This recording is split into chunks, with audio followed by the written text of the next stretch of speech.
ವೀಕ್ಷಕರೇ ನಮಸ್ಕಾರ.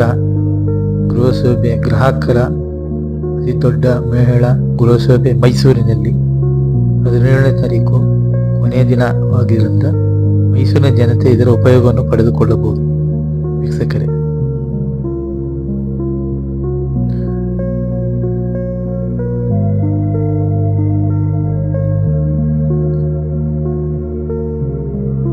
ಈ ಒಂದು ವಿಡಿಯೋಗೆ ಲೈಕ್ ಕೊಟ್ಟು ಸಬ್ಸ್ಕ್ರೈಬ್ ಮಾಡಬೇಕು ಅಂತ ವಿನಂತಿ. ಪ್ಲೀಸ್.